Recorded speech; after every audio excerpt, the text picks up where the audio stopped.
कभी आपने किसी इंसान को देखा है जो एक साथ पेंटर भी हो, साइंटिस्ट भी, इंजीनियर भी हो और म्यूजिशियन भी, एनाटॉमिस्ट, आर्किटेक्ट, फिलोसोफर, विजनरी, और वो भी एक ऐसे दौर में जहां दुनिया साइंस और आर्ट को दो अलग अलग ब्रह्मांड मानती थी। लियोनार्डो दा विंची एक इलिजिटिमेट चाइल्ड था, यानी उसके माँ बाप की शादी नहीं हुई थी और उस समय ये चीज़ बहुत बड़ी मानी जाती थी। लेकिन इसी इंसान ने ऐसी ड्राइंग्स बनाई जो आज की टेक्नोलॉजी से मेल खाती हैं। उसने पेंटिंग्स बनाई जो सैकड़ों साल बाद भी लोगों के दिलों को छूती हैं। और उसने इंसान के शरीर की ऐसी स्टडी की जो उस समय तो किसी ने सोची भी नहीं थी। ये कहानी है लियोनार्डो दा विंसी की। लियोनार्डो ने जो कुछ भी किया वो सिर्फ अपनी जिज्ञासा की वजह से किया। उसे हर चीज जाननी थी। पंछी कैसे उड़ते हैं, पानी कैसे बहता है, इंसान के अंदर हड्डियां कैसे जुड़ी होती हैं, आकाश नीला क्यों होता है। उसे हर चीज की वजह जाननी थी और ये जानने की भूख ही उसकी सबसे बड़ी ताकत बन गई। जब वो बच्चा था तो फॉर्मल एजुकेशन तो उसे नहीं मिली, लेकिन वो हर चीज को ऑब्जर्व करता था। पेड़ों की शाखाएं कैसे बढ़ती हैं, एक पत्ते की रचना कैसी होती है, कोई बच्चा रोते समय अपनी आंखें कैसे सिकोड़ता है। ये सब वो इतने ध्यान से देखता था कि उसकी आंखें किसी माइक्रोस्कोप से कम नहीं थी। उसने कभी किसी से सीधा सवाल नहीं किया, बल्कि वो खुद आंसर ढूंढता था, खुद से एक्सपेरिमेंट करता था, खुद से सीखता था। फ्लोरेंस शहर में उसने एक कलाकार के स्टूडियो में काम करना शुरू किया। वहां उसने पेंटिंग सीखी, लेकिन साथ ही चीजों को समझने की गहराई भी। उसने सीखा कि एक तस्वीर सिर्फ रंगों से नहीं बनती, उसमें भावनाएं भी भरनी होती हैं। चेहरे की मुस्कान में जो मसल मूवमेंट होता है वो भी समझना होता है। लियोनार्डो जब कोई पेंटिंग बनाता था तो वो सिर्फ ब्रश से नहीं बनती थी, वो इमोशन से बनती थी। जैसे उसकी पेंटिंग द लास्ट सपर, इसमें जीसस और उसके 12 डिसाइपल्स हैं।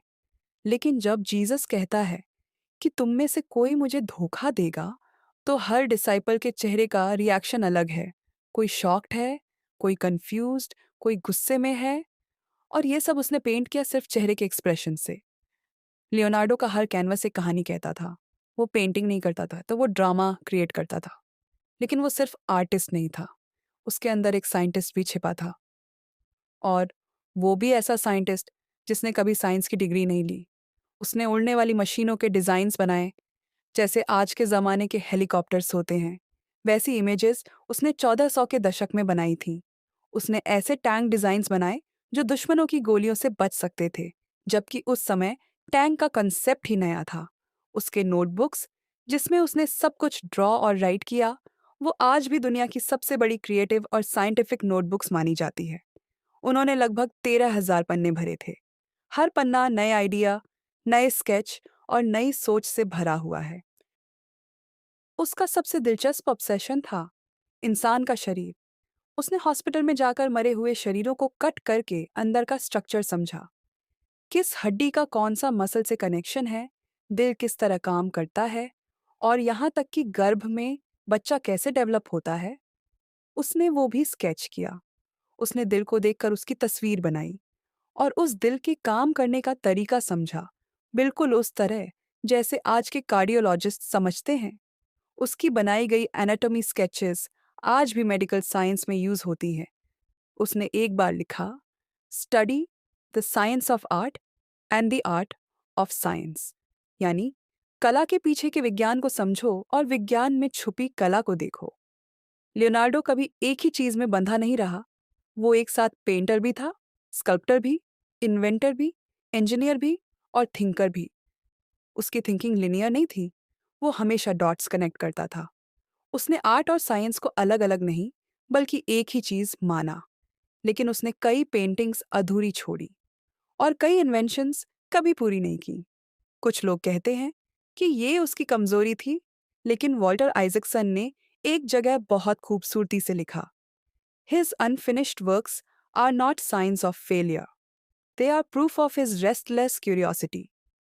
यानी उसकी अधूरी चीजें उसकी हार नहीं थी, वो उसकी बेचैन जिज्ञासा का सबूत थी। लियोनार्डो कई शहरों में रहा, फ्लोरेंस, मिलान, फिर वापस फ्लोरेंस और अंत में फ्रांस। और फ्रांस में ही एक राजा फ्रांसिस अवेड ने उसे अपनी पेट्रनेज दी, उसे पूरा सम्मान दिया। और कहा, प्रकृति को इतनी गहराई से किसी ने नहीं समझा जितना लियोनार्डो ने। 1519 में लियोनार्डो की मृत्यु हुई, लेकिन उसका माइंड आज भी जिंदा है। वो हमें सिखाता है कि जीनियस कोई जन्म से नहीं होता।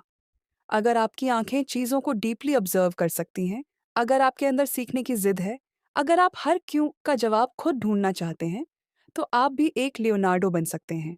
और सबसे बड़ी बात, उसने हमें सिखाया कि इमेजिनेशन और क्यूरियोसिटी को कभी दबाओ मत। आज के ज़माने में, जहाँ हर चीज़ फास्ट और सुपरफिशियल होती जा रही है, लियोनार्डो की लाइफ हमें सिखाती है कि असली ब्रिलियंस तब आती है जब हम रुक कर गहराई से एक चीज़ को ऑब्जर्व करें और फिर उस पर सोचें। आपको लियोनार्डो की लाइफ से क्या सीखना है, ये सिर्फ आपकी क्यूरियोसिटी तय करेगी।